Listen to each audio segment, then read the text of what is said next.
កន្លែងបនភ្លាមទាអីញ៉ាំផ្លែតព្រឹកឡើងពីដេកខ្ញុំធ្វើស្ប៉ាហ្គេទីឲ្យគាត់ព្រោះអីពួកគាត់ទាញ៉ាំស្ប៉ាហ្គេទីដល់ពេលតែធ្វើស្ប៉ាហ្គេទីហើយរៀបចំឲ្យពួកគាត់ញ៉ាំហ្នឹងខ្ញុំប្រាប់ថាញ៉ាំលឿនទៅបញ្ញារៀបចំខ្លួនទៅលេងបនគាត់លឺថាទៅលេងបនឆ្អែតបាត់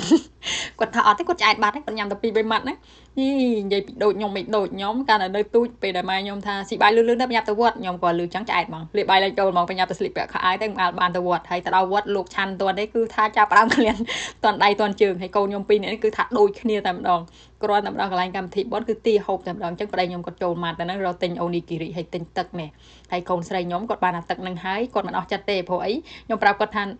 នៅកន្លែងកម្មវិធីបនប្រហែលជាមានលក់ដូងអញ្ចឹងចាំទិញដូងឲ្យគាត់ហើយអញ្ចឹងគាត់ណាមកដល់ហូបបាយបាន2ម៉ាត់គាត់ទៀតទិញដូងហើយខ្ញុំប្រាប់គាត់ថាតើតាមានលុយទៅទិញកើតអញ្ចឹងគាត់ឯងទៅរកលុយមកអញ្ចឹងហើយគាត់ដឹងឃ្លៀងលុយរបស់គាត់គឺប្តីខ្ញុំអញ្ចឹងហើយគាត់ចាប់ផ្ដើម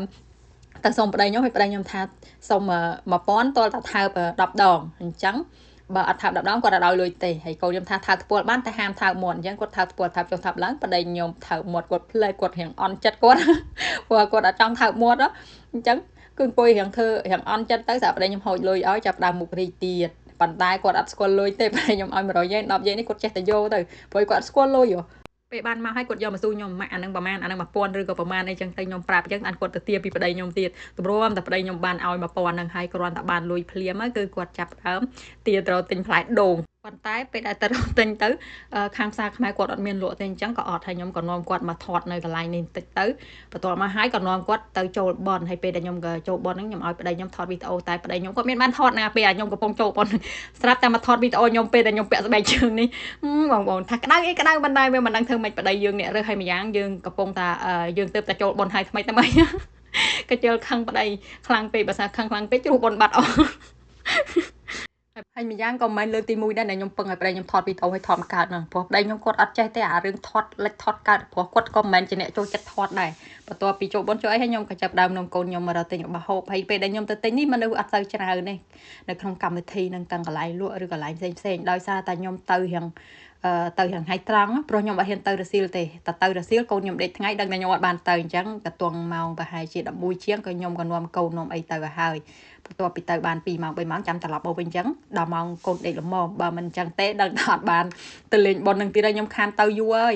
ចូល1ឆ្នាំ2ឆ្នាំហើយអត់ដែរបានទៅទេហើយកន្លែងលក់នេះគឺគាត់លក់តែរបស់ហូបអញ្ចឹងអត់មានគ្រឿងទេសអីដូចមុនទេពីមុនមានគ្រឿងទេសគ្រឿងអីអញ្ចឹងណាហើយខ្ញុំទៅនេះខ្ញុំអត់មានប៉ងអីខ្ញុំប៉ងមាន់កូន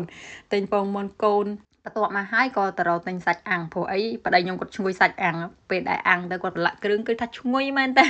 ខ្ញុំក៏ឈ្ងុយដែរសាច់អាំងនឹងទៅរកទិញសាច់អាំងឲ្យគាត់2ឆ្កាក់3ឆ្កាក់សាក់ហូបចឹងទៅព្រោះអីខ្ញុំខ្លាចគាត់អត់ចេះហូបព្រោះធម្មតាចំភៅខ្មែរឲ្យគាត់ធ្វើរសជាតិខ្មែរតែប្តីខ្ញុំគឺគាត់អត់សូវតែខ្ញុំអត់ដែរធ្វើលក្ខណៈសាច់អាំងរសជាតិខ្មែរឲ្យគាត់ហូបទេបើខ្ញុំធ្វើលក្ខណៈសាច់អាំងគឺខ្ញុំអាំងបែបជប៉ុនហ្មងវាអត់ញ៉ៃញ៉ៃវាអត់យូរច្រើនអញ្ចឹងណាវាងាយនិយាយចេះទៅព្រោះអីយើងមានកូនមានចៅតែយើងធ្វើអីយ៉ាងអត់តបតាប់យូរពេកហ្នឹងដឹងតែអត់ស៊ីហ្មងបាត់ពិសោធន៍ខ្ញុំតែម្ដងណាបងប្អូនអាហ្នឹងជាក់ស្ដែងបងប្អូនមើលឃើញក្នុងវីដេអូនឹងស្រាប់ហើយមួយគឺថាលេងសប្បាយតែឯងទៅចំណែកមួយទៀតគឺថាទុំនៅលើចកេះនឹងតែហ្មងអត់ព្រមចុះដាច់ខាត